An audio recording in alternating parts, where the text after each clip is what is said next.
Okay,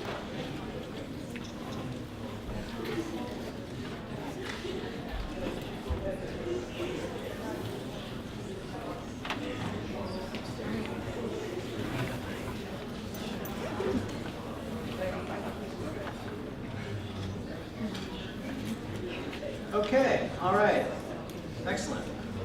Let's go ahead and start this thing up. Settle down.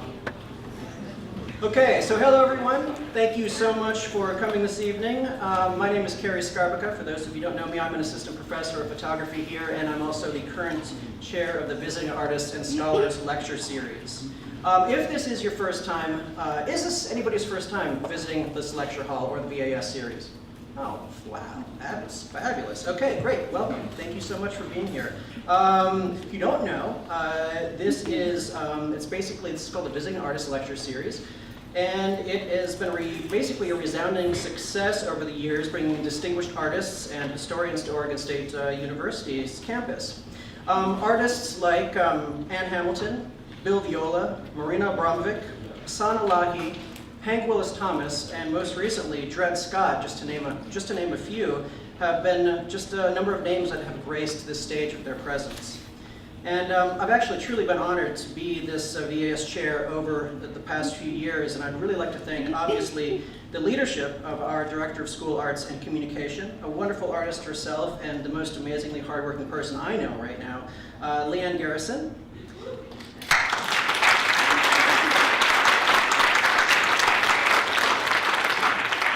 And I would be remiss, of course, to not acknowledge my wonderful and talented faculty and staff that I work with on a daily basis that help work and make this program happen behind the scenes. Thank you so much for what you do. And of course you, the students and the community of this here fine institution and town. Without the BAS, or actually without you, there would be no BAS. So we're glad to have you here. Now, before I go ahead and bring up our next guest, actually, I'd just like to make an announcement as far as our upcoming and final guest for the lecture series as far as this year's school year is concerned. And basically what's happening is installation artist and filmmaker Miriam Gandhi will be joining us on May 10th, and this is going to be at the Learning Innovation Center, not at LaSells, so put that down in your calendar. It should be a fabulous conversation as well. Along with being an extremely highly accomplished artist, she is also just happens to be the president of Afghanistan's daughter. So I think it's going to be a very, very interesting discussion. And I look forward to seeing you there.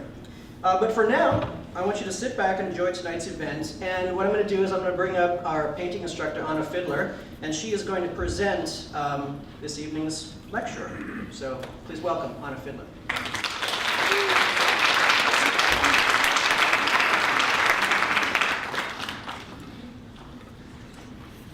Thank you so much. I also have with me here my daughter Willow, who is 7 years old, and she likes to take the stage with me every now and then. And I just want to say what a lovely turnout we have tonight. I'm so happy that you could all come to this. So my name is Anna Fiddler, and I am the course studio coordinator, so you might see me in first year foundations classes, as well as the painting studio. So I do want to thank Carrie Scarbica for all his hard work on the Visiting Artists series. So thank you, Carrie, and also another shout out to Leanne Garrison, Director of School of Arts and Communication. So now on to Reed.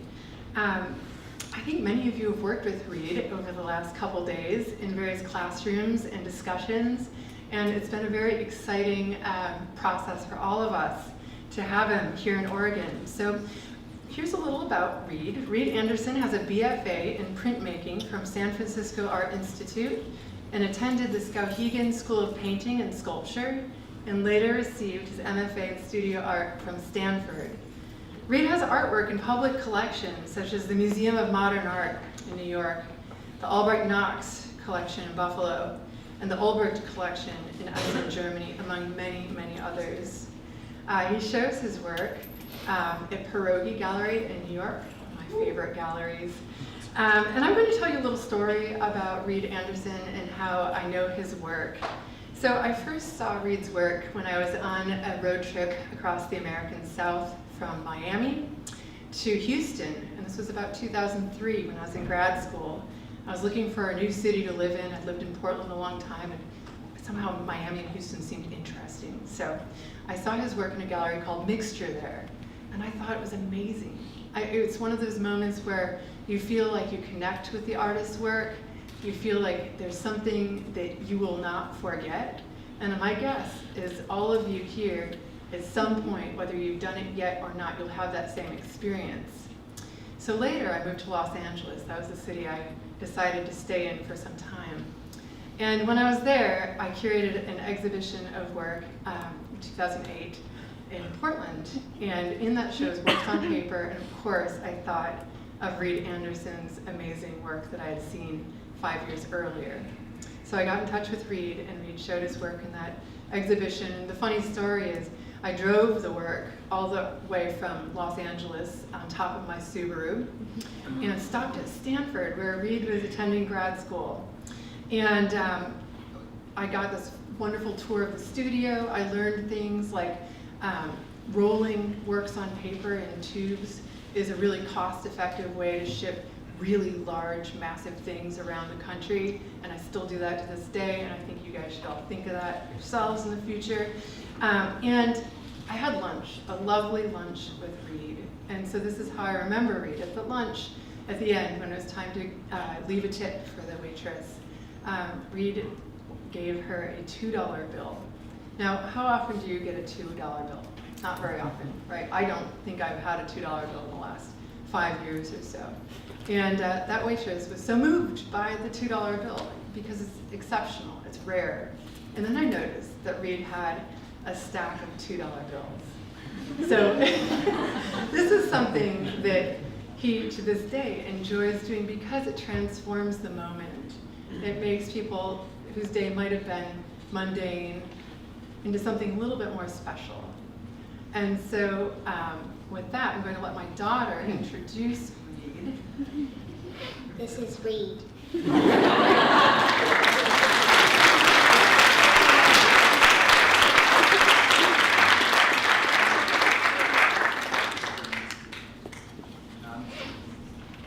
I'm turning on this lapel mic. This will be my first time using a lapel mic. I think I don't know if I need to turn that off or not. Thank you very much for the introduction. Thank you very much to everyone here at the school, especially the art department. And I have had a fantastic time here. The students have been so wonderful, engaged, bright, eager, curious, and the faculty has been just unbelievably warm and receptive. Great house, so thank you very much. I really appreciate it. My lecture is going to run about an hour, and so I want you to know one fundamental thing that I believe above everything else that you'll hear tonight is that art is about a willingness to observe and participate in your life. There's nothing passive in what I'm going to show you tonight. So, starting off with something I think a lot about, which is where art is seen, what it looks like, as in this public work by Franz West. Here's the same work, now in a woodsy outdoor setting. How do things change within the environment, okay? Or who is your audience? How do I or we feel when we see it, collectively or alone? What is the environment for your work? And how is this shaping our ideas of what we call art? Or simply, how can we use it? What is the function of what you are making as a visual people? Franz West made this as a public urinal. Chris Martin in his Brooklyn studio, where we experience his paintings one way, and Chris Martin moving a painting in his neighborhood. What does a painting do to us here?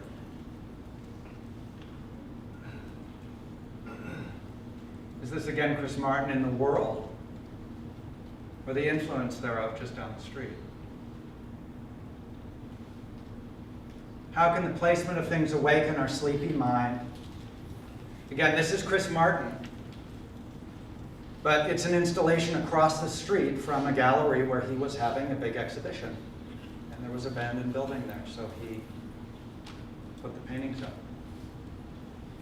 Does that change the way we look across the street somewhere else?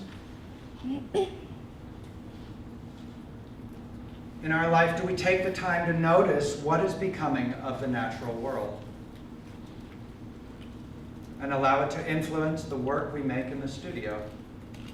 This is the Catalan painter, Antoni Tapias. What is the influence of our natural habitat on who we are as a post-natural species? What in the world has become of our natural world? You see, as artists, it's our job to examine that question. As with this Sarah Brahman sculpture.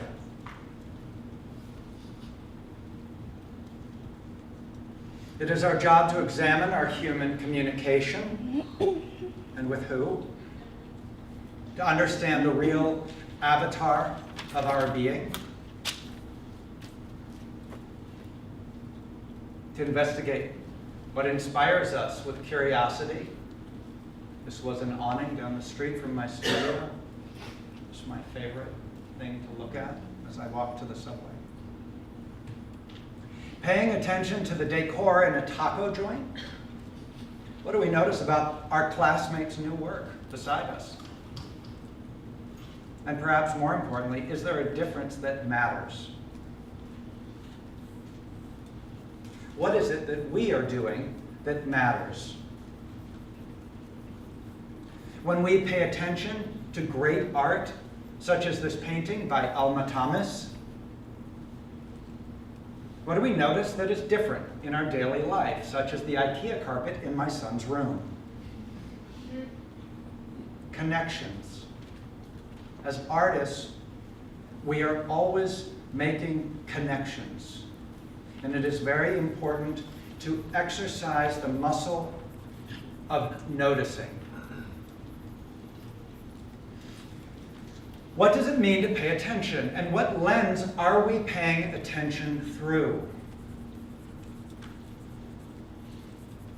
And what is the end game for this attention? This time, you are spending.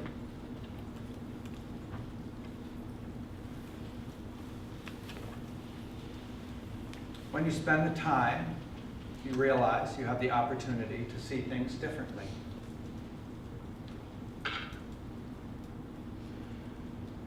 Art is perhaps more about building forts and pirate ships, about a collection of talisman that we keep in the studio on our studio wall. A totem is something we believe to be revered by others. Or maybe it's something we did in our studio for ourselves alone.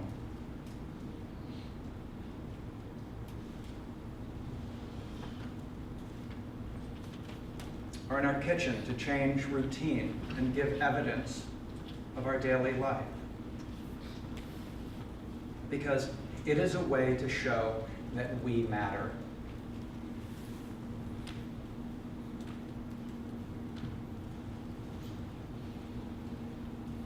Maybe we are inspired by fashion, but we're limited by means. Is art the manifestation of setups that we come to naturally as children? Or did someone make it for someone else to admire? Art as gift? As adults, do we keep making forts and setups, but on a more grown-up scale? That's me. I made that. Are we willing to continue playing with our food as we dream of painting? Expanding on that, are we playing towards dreams of flight? and we've taken over the basement with some project or diorama we are compelled to create, but perhaps nobody will ever see.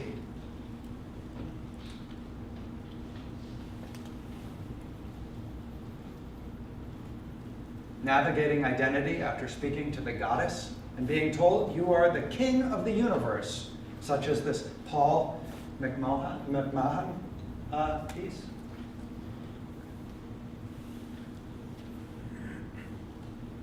Painting by my son Holiday Monroe at 2 years old. How about these paintings we make as children? How do they affect the paintings we make as adults? Or are we running from a sophistication that art education trains us into, feeling painted into a corner? This is a painting by Tal R., one of my favorite painters.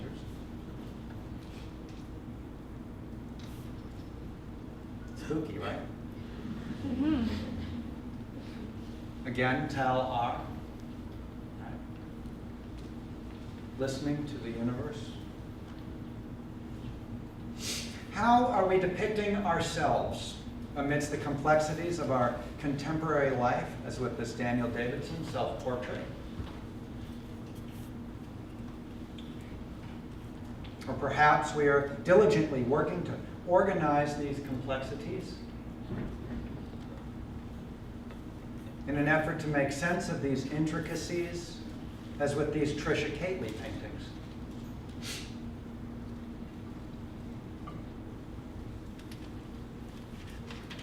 How much of your complicated psychology can you fit into the picture? George Condo. How do you illustrate some deeper desperation? Again, George Condo.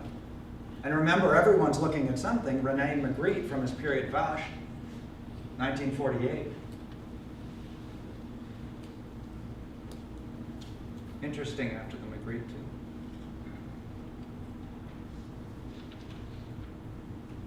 Another Magritte from period Vache, 1947. It's a great period of Magritte paintings. If you only think that he painted bowler caps and very soft surrealism, this period Vache is alive and a little unknown, unfortunately. And the all-too-forgotten painter Rene Daniels from the 1970s. Interesting. Same artist, abstraction. Or is it abstraction? It maybe is bow ties and microphones.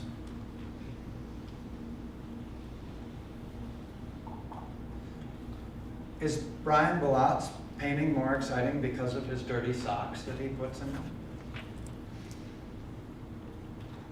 Is it still an enthralling exhibition if it's just in your parents' living room? Is it worthwhile? Is it enough just to share it with our friends? And what does that look like?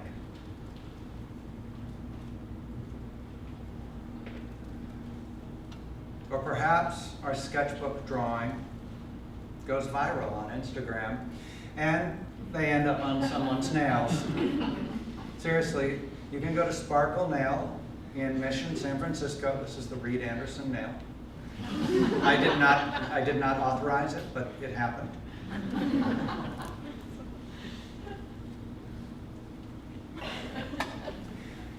Do we need to be validated by something larger than ourselves? That's a big question.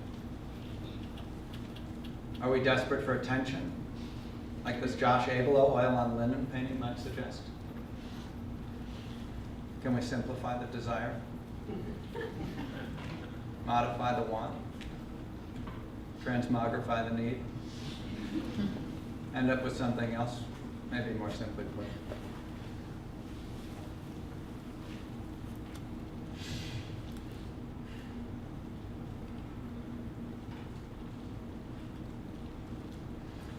Perhaps we need it all together. There's power in numbers. That's what this Tal R. sometimes gets messy. This is Pam Glick's studio floor. This is the pile of paintings she's working on. Just did a studio visit with her. She's a great artist. Lives in Buffalo, New York. And piece it all together with Amy Knoble.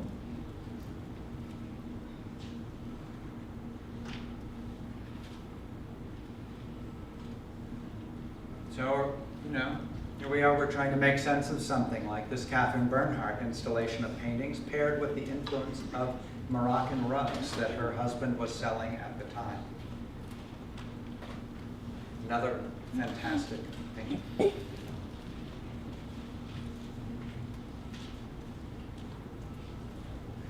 Chris Wool, really what are we looking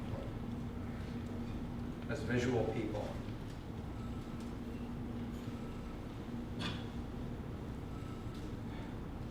Perhaps this wall painting suggests how to manage the mountain of pressure that someone or something takes over our psychology. And, So, this is part 2. This is where I'll talk a little bit about myself.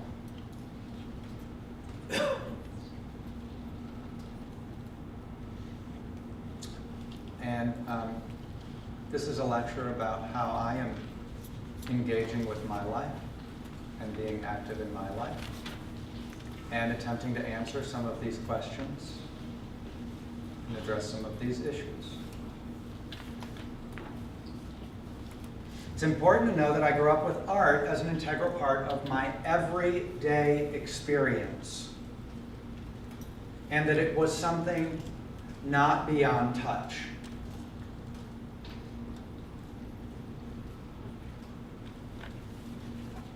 Okay, that's me. That's in New York City. It's probably 1974. That's a Sam Richardson sculpture.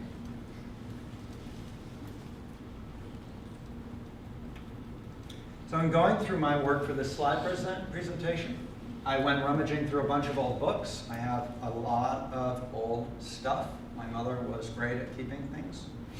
And I found this. Math, drawing, cartoons, Rene Anderson. And I was pretty typical. I still kind of think I'm pretty normal. And here's, I was into skiing, and these were the drawings I was making. This is about 12 years old, I'm going to guess. Okay? And I'm thinking about when the impulse happens to make art and what that is. Like, what is that? And as I was looking at this book, I found something interesting. I found this strange thing taped down. It was taped down paper, and there was something inside it. A secret note hidden in the page divider. Quite literally, a message in a bottle from my past self, waiting all this time to be discovered. Pretty cool. And it started me thinking about, does art start as a secret for nobody but ourselves? And then there's this intentionality that we want it kind of to be discovered because you feel the world needs to know, as with this note.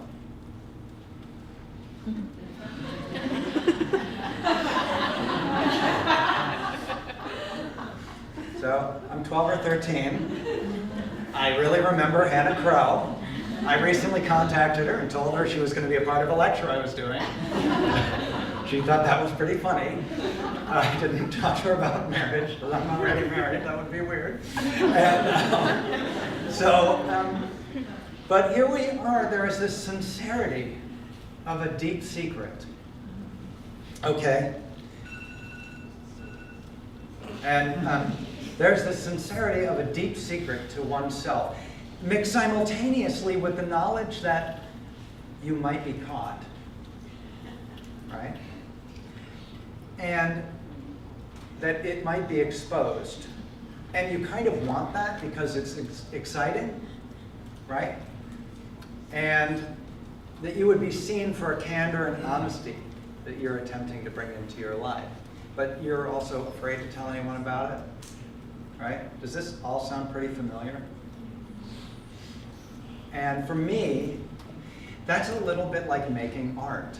It's a private and public stage. When I'm talking to students, I like to show a little bit of early work. These are a selection of handmade sketchbooks I made when I was about 20 to 23. This is a selection. I would bind my own sketchbooks, make the covers and everything. And at this point in your lives as visual people, as students, it will benefit you greatly to get in the habit of drawing everything, often, all the time. This is the San Francisco Botanic Garden.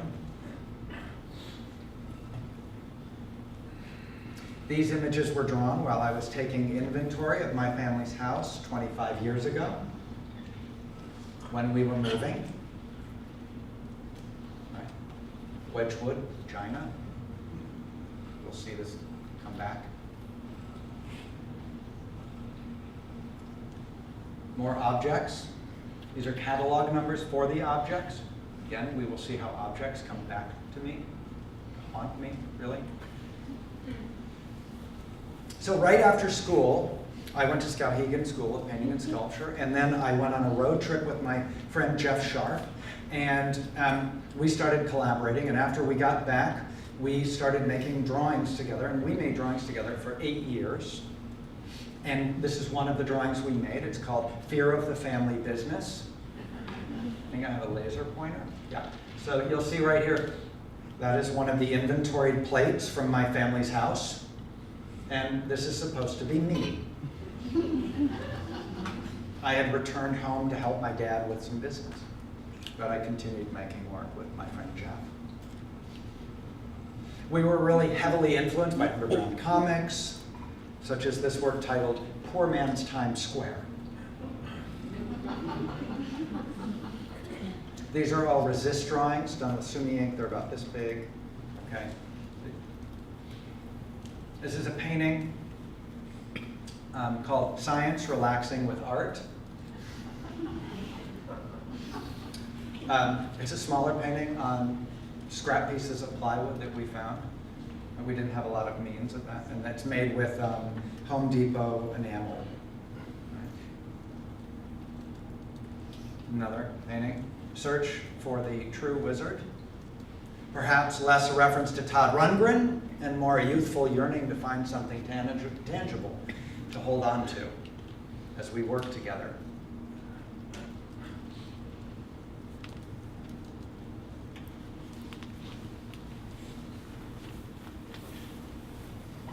The whole time I'm working with Jeff, and that I'm working a job, I'm also working making my own series of artwork, usually with pen and wash on graph paper that I'd found at an architectural store that I thought was really cool and looked like Sigmar Polka, so of course that's cool. And this one was titled A Last Chance for Adventure. This is Demons of Sleep. I made hundreds of these.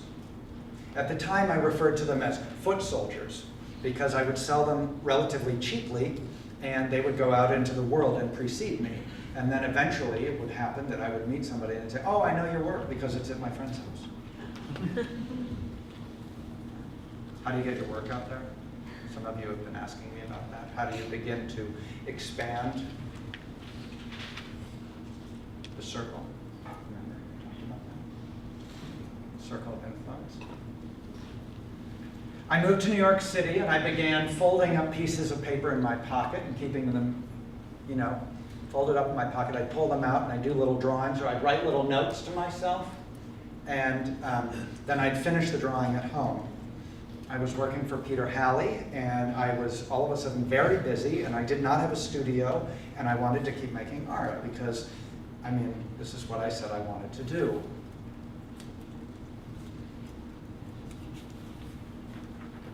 I was going to revise how that looked.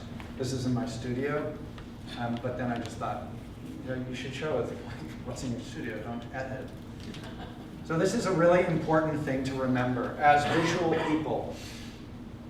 Listen to the emergent properties of work while working. Things are coming up for you the whole time because you're noticing things, because you've been practicing and getting stronger at noticing things, and you're still working and you're doing other things, and there's going to be little voices that you hear, not the bad voices that say, oh, you suck, or you can't do that. Not those, forget those. The voices that say, did you notice how that ink went over that little piece of tape there? That looks cool. Did you notice that that airbrush thing that other artist did? Take that, steal that. And then one day I cut holes in a drawing, and I followed the fold and I stenciled it onto itself. This is the first one. It's called Mom Destroyer. I don't really know why, but whatever. That's my titles, I get a lot of title ideas. So that's, and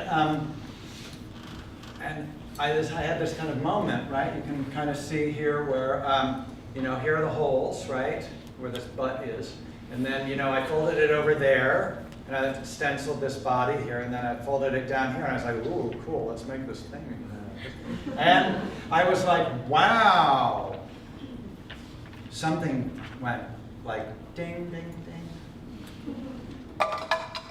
Between that and a note I made for myself 10 years previously, remember fold drawings of SF, stretch, 2-layer things sewn. I started making things that had holes that were stencils and got bigger. And they would fold onto themselves and stencil onto themselves, so it would become kind of, abstracted, still kind of cartoony. And what if I started gluing pieces that I cut out of the paper back into the paper that I had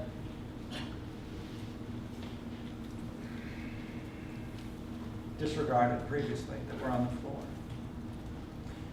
Still inspired by comics. Things get more abstract. How big it is. Let's see. Look at that. Look, so that's me working at my studio in one of the studios I've had. That's in Buffalo. At the time, I was using a lot of these ellipses to cut these things out, and then I have punches. And I have a bad back. And things started to go places. I was pretty excited about this new work that I was making. And it started to get a little bigger and crazier. This is called Where Are You, Moriarty? Does anybody know what that game is? No?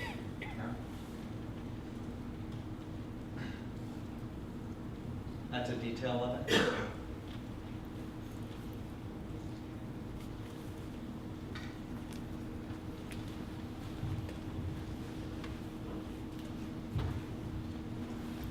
Is that out of focus? Is that okay? This is from my first solo show in New York City at Pierogi Gallery at their old space. Okay.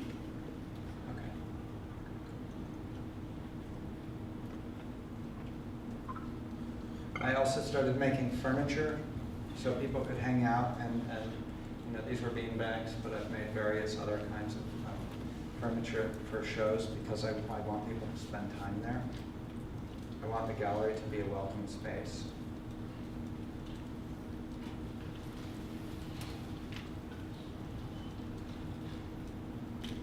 I'll make this, there we go. So this is still going on. It's become a method of my image making. It's a language that I created as I noticed things that came up for me. And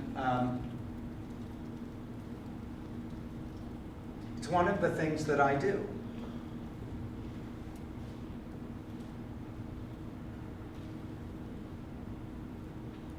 This is from the past year.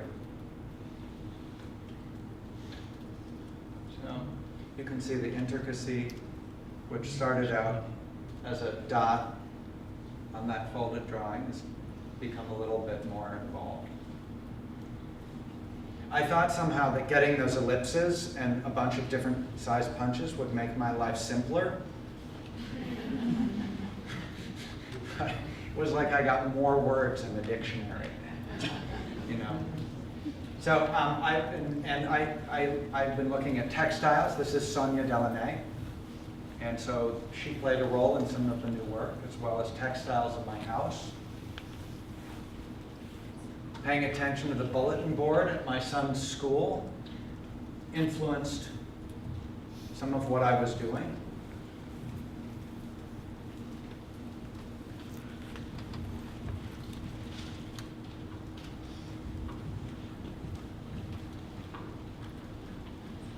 Kids' projects inspired me further. And I found a size that worked for me.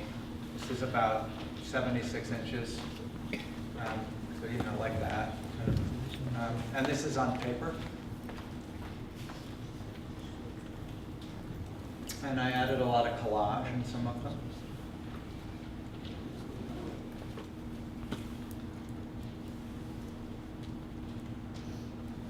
Brown, yellow, orange.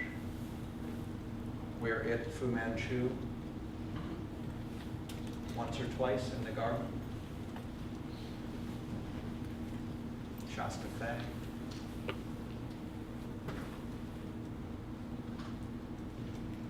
And then this is to give you a sense of scale. That's me. That's a studio that I had in New York, and this was working on this series.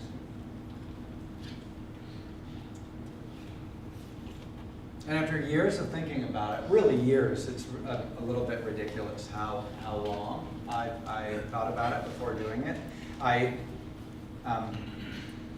glued down the work to canvas because I wanted to be able to collage even more. And I knew that there was an interaction that could happen behind the holes that would then also interact with what was on top of the paper. And so now that's also what I do.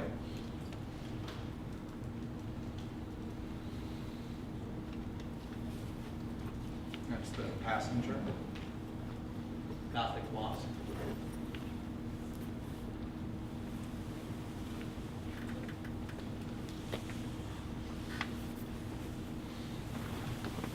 So Horace, my oldest son, made this when he was 4. He told me with great confidence that it was art, and that he asked me if I would put it in a gallery or a museum.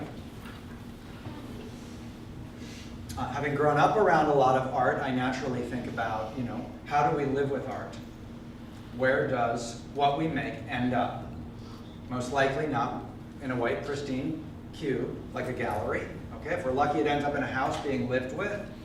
Okay, and it has an enriching life purpose beyond our making. Or perhaps it becomes the most famous art of all, art in storage.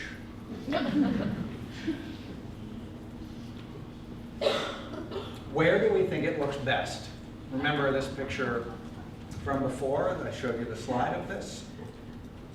Do we make art thinking that it will go into a house and live amongst other things as an object? You know? Things like this ceiling light that we might not have planned on.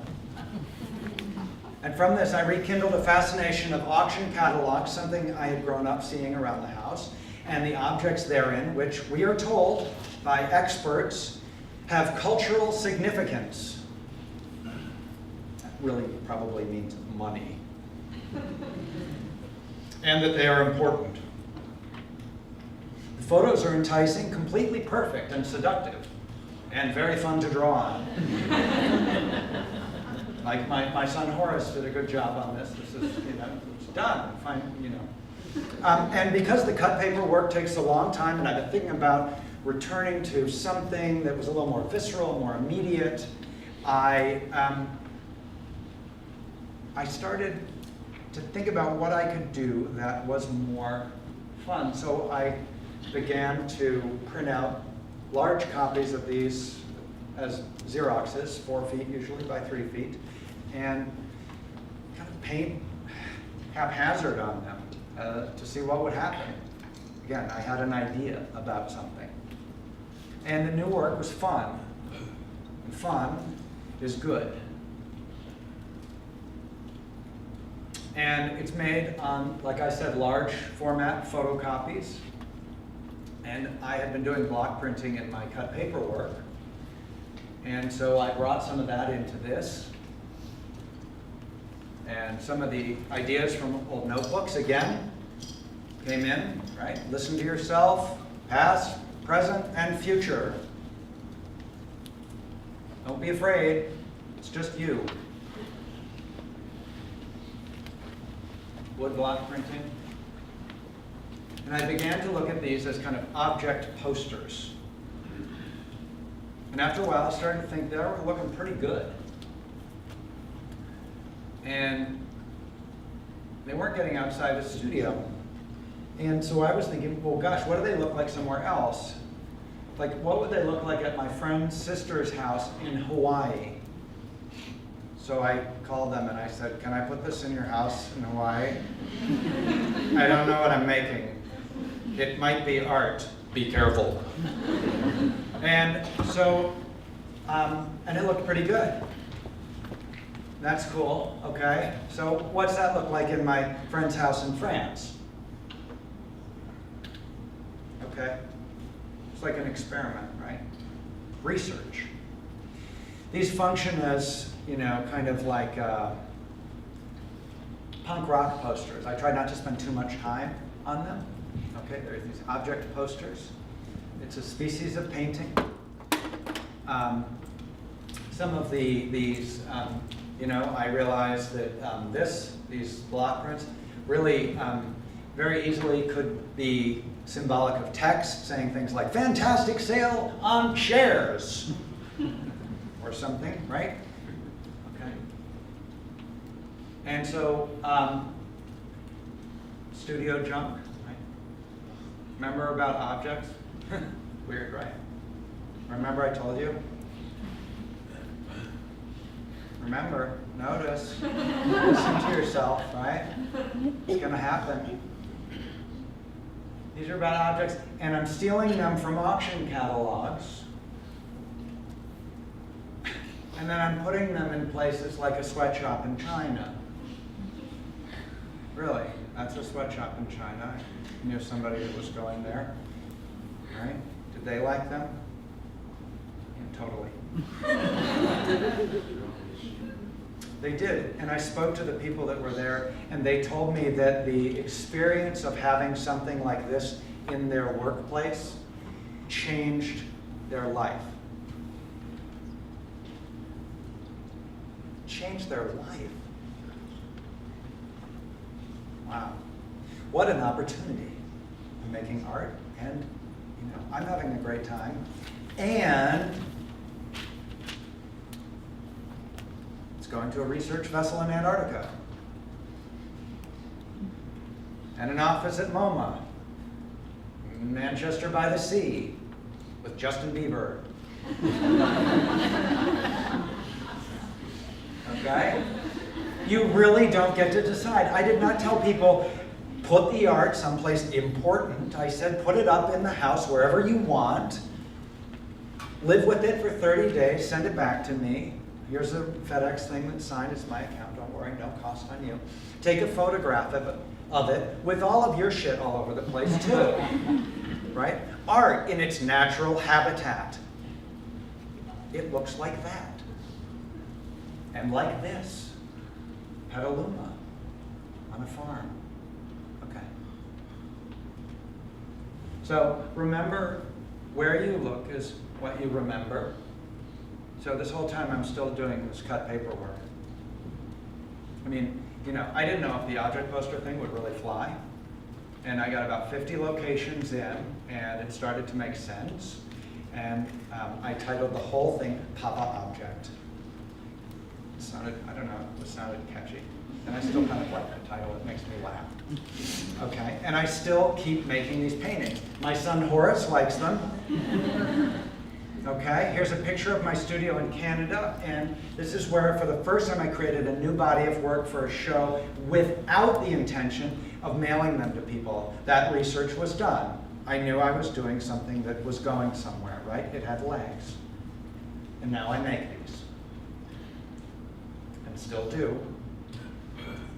This is from a show in Tenerife, in the Canary Islands. This is a show in Gallery 16 in San Francisco.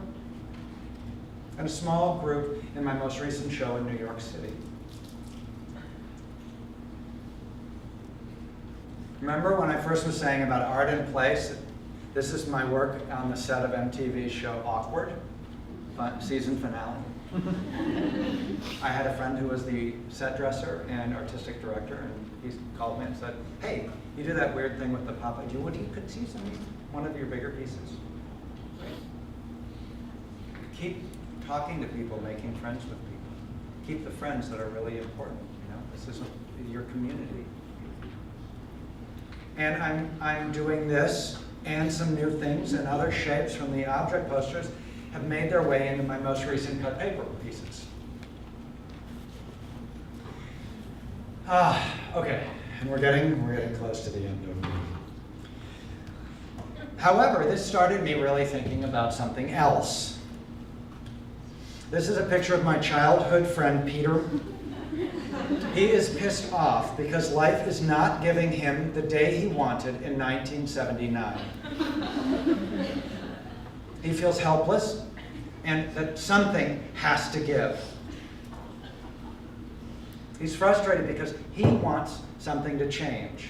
And this is a very normal feeling, especially as artists. A lot of people describe this vibe. You know you want to make something, but you don't really know what it is, and it's new, and it probably feels scary, and it's an idea, and it's hanging over you for like a long time. Because there's something you saw and you think it relates to your work, and it's like color, or there's something like that, right? It's like, and it's, I don't know. And you have an idea, but it's not this, and then you make this thing, and you're like, oh my God, fuck, it looks like pizza!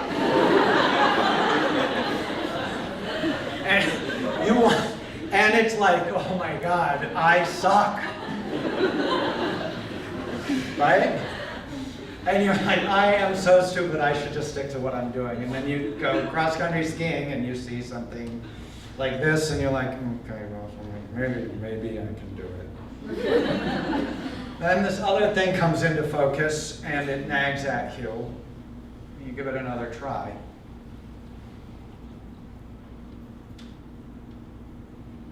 And it gets slightly better.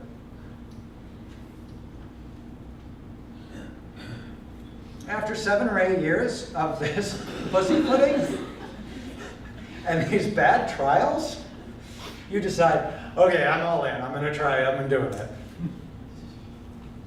Really, 7 or 8 years, this was like a side project. Look at how bad that thing is up there.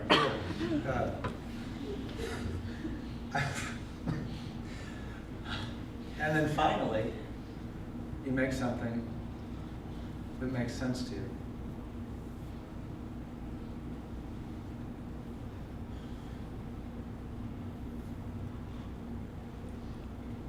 And then you do it again. It's 8 feet by 6 feet. This piece is called Winky Box Truck. I told you I like titles. Okay. The last one was the same scale. This is called Reebok Ghost. These are old Spinnaker sails, You know, upcycled, I believe, is the contemporary woke term for this. And here it is in my home, in the carport, with my wife's lovely Subaru, and the wood I have chopped. And here it is in nature. So, you know, you get into these new jams, and it feels really good.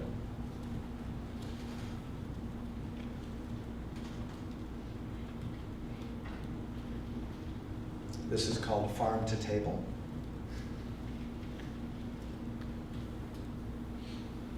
When you listen to what makes sense, maybe add a little variety.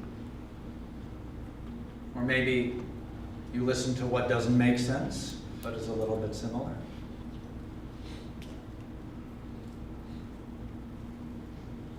This one's called Secret Freak. And then you finally show them.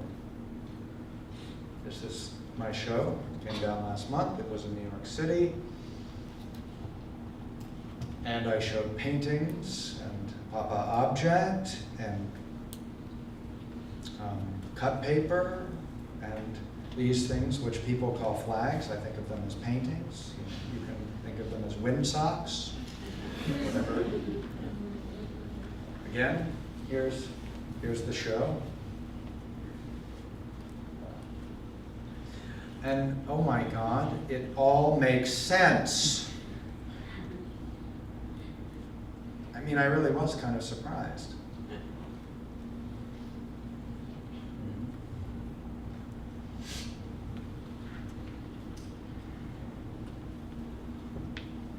And then one day you have this uncanny feeling you've seen it all before. And there's this painting hanging in your house that you made 20 years ago. And you think, oh, the universe is listening.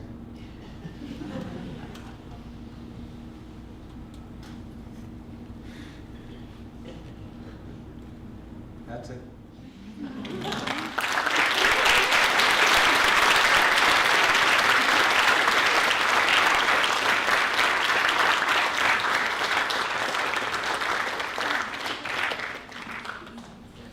It's not even 8 o'clock. We can do a Q&A if you want. Those of you that would like to go, please go now, shuffle out. I'm serious, if you don't want to be here, don't be here. Don't feel guilty for leaving.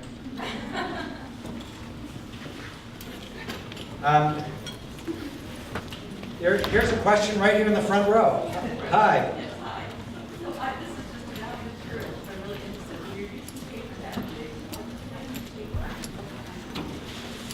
What kind of paint? The question is, what kind of, when I'm working that big on paper, what kind of paper am I using? And what kind of paint am I using? And the paper I'm using is a Strathmore acid-free paper. I used to leave it just as paper, but now I put a coat of primer on it very lightly. And I often piece together two pieces with a small strip in the center. And I use jade adhesive, jade 403 from Talus Arts.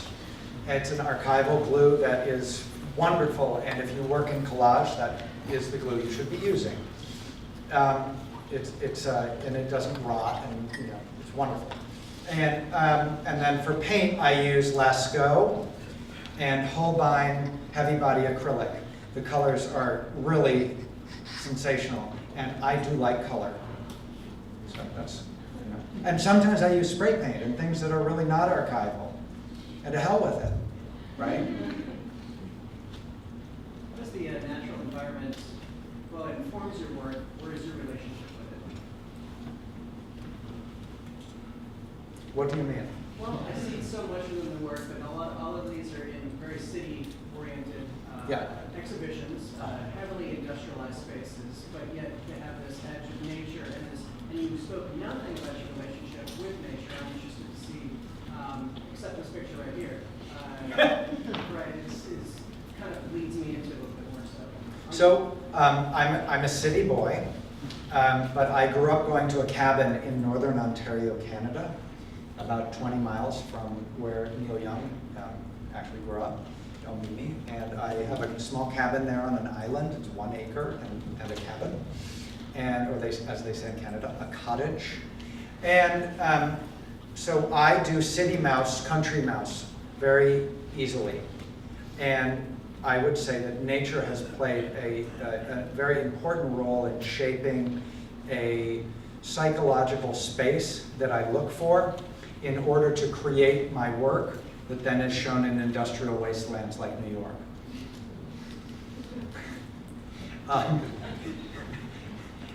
You said industrial, so I'm joking. It's like, but for me it's really important. Like, I love New York. So as a city person, my habitat of New York, I love all of the gum on the sidewalk and the patterns of those black spots and everything. That's all gum from 50 years. And I love the spray paint graffiti, and I love the awnings, and so it's kind of, New York is a natural habitat for me, and I love the colors of the bodega signs and the sandwiches and the music, and that's very important. This collage of New York City is very important to me. And then I love having a place in the country where I have the psychological and emotional space to engage with this, a lot of the stuff that I have seen. And I love watching my peonies. Right now they're just starting to come out. I have peonies. This is a flower. And I love my peonies, right? And I love watching tulips, and I bought some dahlias. And I'm very interested in creating slowly a very beautiful kind of ornamental garden. I don't really know anything about gardening, but here I am, I'm in the country, let's go for it. So that it is very important to me. And I do sometimes draw the flowers when, I'll take a clipping and I'll bring it in and I'll draw from it. So all of those big cut pieces are peonies. So, yeah. So you spoke a little bit about thinking for years about whether or not you're thinking about gluing your holy pieces onto the canvas. Yeah. And my question is about what do you think what took you from actually doing it? Why so many years? What is that space or presence? What is the thing that kept you from actually doing it sooner? And if you still experience that, or what is your relationship to those spaces or resistance? Well, it was very hard to let go of the shadows, this wonderful shadow play on the wall, right? And I spent a long time being unwilling to give up the shadows, right? Because I didn't know what I would get in return, right? You have to let go. It's like if I want to walk across the stage and I'm moving across the stage, I have to let go of the podium to do that. And what if nothing else is there and I fall? So you have to give something up. And it took me a long time to be ready to give that up. I would like to say that I was courageous and really interested, and part of that is true, but the other part of it is that I'm just as chicken shit as the next person, and I was scared. I wanted to push it until I knew I was really done with it, And were you conscious? Were you aware of that? Oh, totally. Oh, yeah. We're all aware. Come on. When you're like, you should be doing something else, or you've got an idea and you want to be engaging with it, but you're not. You're like, I'm just going to do this one thing. I'm going to try this one more time, right? So it's just years of doing that. And I learned a lot, right? I didn't lose anything. I made hundreds of pieces of art. So it's not necessarily a bad thing. And now I'm really ready to engage with that, right? And I have the next thing that is nagging at me going, when are you going to do that? And so, and it's probably going to be a little while, right? You all, some of you will be working on paintings and you'll be like, I made 5 paintings. I've really explored this topic. No, 5 paintings does not mean you have really explored the topic. It's really, a lot of paintings. As an artist, I want to know that I've exhausted something. So I still make smaller things that stay cut paper, and I like the way that looks. But the bigger things, I think, pretty much are all going to be glued down now. My friend did. Your presentation, because this is your entire life compressed into an hour. Yeah. It seems like you're driven by this just sort of whimsical jumping from one subject, content, context, material to the next. Yeah. Well, it's like 30, like 25 Yeah. years here. Yeah. So, So, what is the thing that gets you actually taking that next step? What is the thing that keeps you moving forward? Because it can't just be, oh, this is fun all the time. Because it's kind of, I mean, that's what it looks like. I know it isn't. yeah, no, this is fantasy.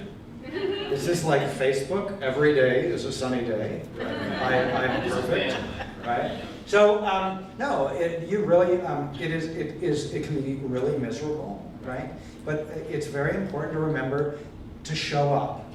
I mean, that is really, and it is not about, right now, because I have young children, it is not about how much time I can get in the studio, because I can't get the huge swaths of 10-hour days that I once had. I will have that again. So it's not about how much, but how effective my time can be in the studio. And, there's a lot of stuff that went in the garbage. That's why I showed some of the failures, the pizza things. Like, those are really, it's very frustrating. So what is it that's driving me? I'm excited about I'm excited to see what's going to happen. I mean, it's like, it's a visceral, I really love being alive. I'm just fascinated every day by things. There's this really great thing in this back room when you open the store. There's all these 2 colors of tape, and it looks like you're in the Tron room. That's where I was. So like that, right, in my mind, I'm like, I took pictures of it, right, and I'm engaged with my life. And those little things like that help me endure the incredibly heavy moments in the studio where I feel like I suck and I just can't go on. Worth it. I've also, and I really want to have fun, right? Like you're like, it just looks like a lot of fun. I think fun is really important, because if it's not engaging or fun for you to make, it is certainly not engaging or fun to look at. Right? If you are bored by what you are making, oh my God, stop now. Right? And I said this to a painting class, but there's more of you here, and I want to say this again. There's so much art being made right now. Be mindful not to just make stupid, petty, shallow garbage. Right? We have enough of that. Right? Pop art's fine, but let's engage with our life. This is it. This is what we have, this one life that I know. Okay? And I really think it's important, the attitude and the mindfulness we bring to it. I'm going to end there before I start sounding like a new age freak. Okay. I'm really struck by the kind of language you use in regard to inspiration. So you use this metaphor of a muscle that you have to work out. Yes. To improve. And we were just talking about turning up every day, Yeah. even on the great days. And Yeah. so I wondered, do you think the kind of inspiration that you get, you start quite dazzling, brilliant. Do you think that that's a skill purely that you learn and work on? Or do you think that some people are just born with that? I love that question. I get myself in a little bit of trouble because I don't really believe in talent. I think that I'm more of a nurture versus nature kind of guy. I don't think I have an incredible amount of talent. I think I show up and I work and I hone my skills. I'm sure there are exceptions, right? But I think that I think if you wanted to spend 20 years cutting little tiny holes in paper, you could probably do what I wanted to do. Would you want to do it? Probably not. This is probably why nobody's copying my technique, because I'm crazy. Right? But I think I tend to think of it as a skill, right? There's a lot of things that you know that make it up. You know, there's how the intentionality behind how you live your life. You know, there's how you were brought up. I was brought up in a house where it didn't seem weird to want to be an artist. It seemed normal, right? Some people are brought up in a house whose parents think, no way are you going to be an artist, right? And so there's that, you know. So, but I do generally think that if you want to be a really good artist and you are showing up, that and honing those skills, that is possible. Okay. It seems like every artist kind of has varying degrees of interacting, say, with like the darker, more political issues in the world. And I was wondering, for you, as you're demonstrating fun, license, creativity, Yeah. has a big meaning for you. So how consciously do you like pull on those darker sides, and how does that manifest? I have been the brooding, dark, goth artist, teenager, and you know, I listen. I love listening to all sorts of music. I listen to a lot of everything, but darkness doesn't suit me. I tried it on briefly. Really, it's like I tried on for a while. I thought that being a stoner was great, and so I decided that I'd try being a stoner because I had friends that were stoners and they were really creative, and so I got a bunch of pot and I started smoking it, and I was just like stupid. That's not to say that it's not working for my friends, but I tried it on. It didn't work for me. So darkness doesn't suit me. I have dark moments. Sometimes and that's human. And I don't push those down. You know, when I have those moments where things are dark, I want to learn from them and I lean into them.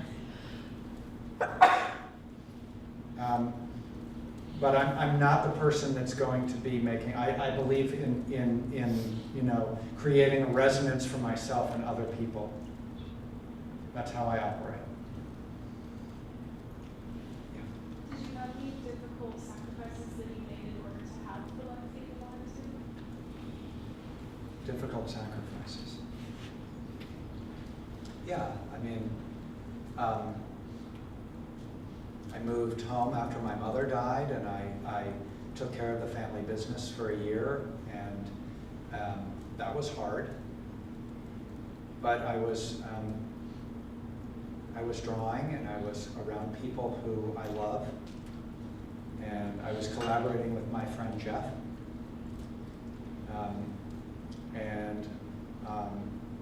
I took it upon myself to curate shows during that time and teach myself how to use Photoshop and Illustrator and do graphic design. I taught myself how to frame my own pictures during that time. So, I sacrificed a lot because I had other plans. I moved home though, and I helped my dad out. He needed help. And I went back when my dad got sick, and I spent a year of my life taking care of my dad. This may seem like a little private talk, but these things will happen to you also. And when those things come up, there are decisions you will make. And my being there and taking care of my father until he passed away was not an easy decision, but it allowed me to be a part of something so that I didn't feel like I was avoiding something. It didn't create this weight I was carrying around, right? So despite that being hard, and I gave up lots, I just graduated from Stanford. I wanted to move to LA. I had an apartment in LA. I went back and I lived in Buffalo. And I ended up going back to New York. And that's fine. So there are sacrifices that were made, but I wasn't losing sight of my life. the bigger picture, you know, and you know, when my son was learning to ride unicycle, he could ride across. He got to the place where he could ride across the gymnasium. You guys, some of you have heard this, and then all of a sudden we realized he had to learn how to turn, because he would just come there and he would against the back wall, and it's like turn around and then come back to me. And the teacher, I said, how do we turn? And the teacher at the school, she said, well, wherever you look, that's where you go.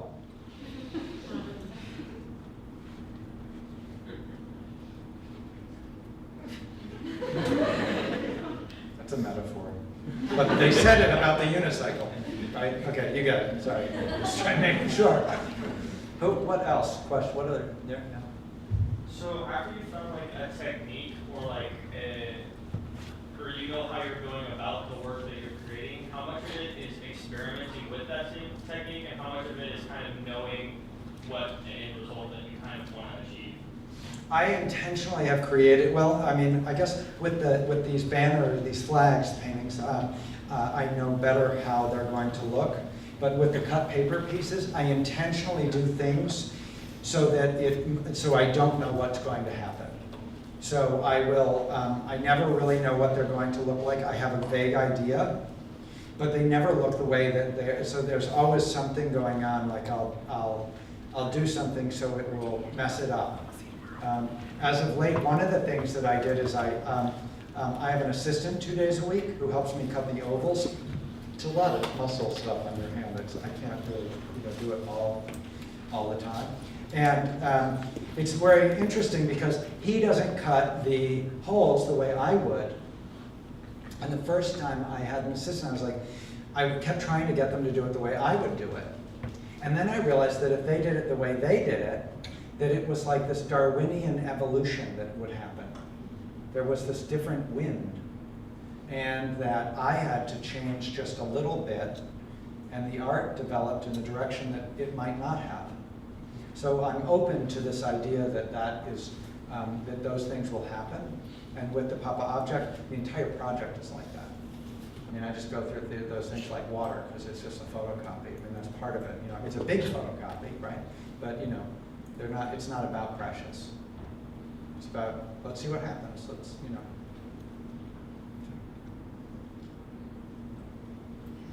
Yeah. So I'm not really sure how to phrase this question. But Just throw it out. Get it messy, and then we'll clean it up once it's on the stage. Thank you. I appreciate Yeah. it.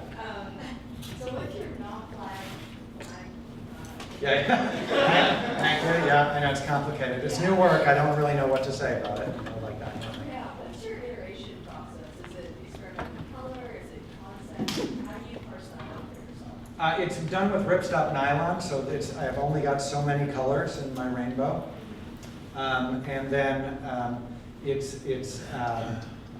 I used to cut these giant pieces, and I would play with these giant pieces on the floor and move them around on the floor and see how they looked. I've just recently realized that I can cut small pieces that represent big pieces, and it simplifies my life. I really just realized it. A year and a half of moving these giant pieces around, you'd think. But no, so I do that. And then I find a little collage that I like, and then that's what I go with and see how it looks. Yeah, normal. Yeah, another question?